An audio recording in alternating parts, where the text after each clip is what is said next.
Sigmund Freud's theory of the id, ego, and superego. Sigmund Freud in his psychoanalytic theory, tried to describe the conscious and unconscious mind and their role in all human activities. He tried to analyze them during his studies. So, he divided the human mind into three sections: the id, the ego and the superego. In psychoanalysis theory, the unconscious is the part of mind which lies beyond the conscious mind. The unconscious occupies most of the part of mind and exerts a very strong control over our thought processes and action. In Freudian terms, ego is the middle of the psyche which works as a mediator between the inner self and the external world. It also mediates between the unacceptable demands of the id and the superego. Ego does it partly by delaying the id's appeals or by diverting them into socially acceptable actions.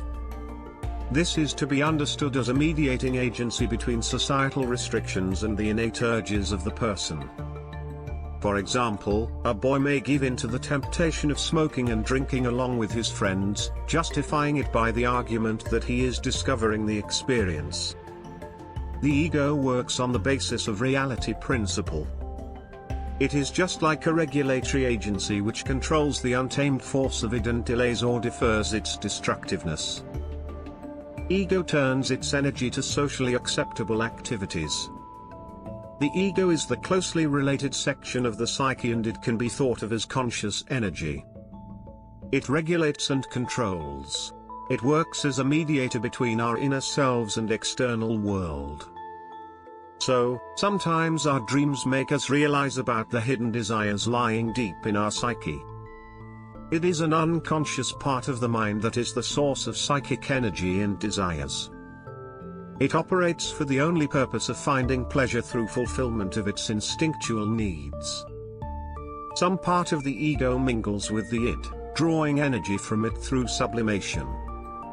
In brief, the id is the deepest unconscious part of the mind, devoted entirely to pleasure and driven by blind, instinctual impulses.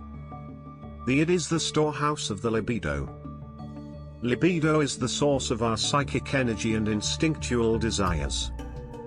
The id is always busy in gratifying its hunger for pleasure. It performs without any restraint and thought a final result of actions, morality, or logic. It is uncontrolled force of the psyche. In order to gratify and fulfill the demands of human desires and passions, the id tries to get it without following any order, rule or law. As the id follows the pleasure principle, it can be harmful and destructive force. It is uncontrolled, lawless and unrestrained, and it will try to satisfy its desires without thinking about morality, customs and law. It resembles a devil figure in literary sense, for it works on pleasure principle and not on any moral code observed by any society. So in order to balance this uncontrolled and unrestrained power of id, the other parts of the psyche need to work to maintain the balance. Superego is the part of the mind that disciplines and controls by forcing unacceptable desires back into the unconscious. The superego works on a morality principle. It makes one think of what is good and what is bad and what is socially and morally acceptable and what is prohibited morally. The superego keeps the unacceptable and uncontrollable forces of the id in control. The superego is developed early on by parents and in the later part of our life by social institutions and other agencies. Superego is equated with the internalized restrictions formed by society. Harmony between uncontrolled force of the id and restrictions and control of the superego form the personality of man. For example, a teenager may resist the temptation of, say, smoking with his friends, remembering his parents' warning against smoking. When the superego becomes the dominating force, it can be a cause of unhappiness and disillusionment to a man. The most important aspect of Sigmund Freud's theory is the dominance of unconscious. The unconscious is the hidden from the conscious mind. We are aware of the activities we perform with intention or purpose, but some of the activities are done indirectly by the unconscious. In other words, some activities are the result of the unconscious. According to Sigmund Freud, the unconscious is like the small part of the iceberg that is visible above the surface of the water. So, the unconscious is the important unseen part below it.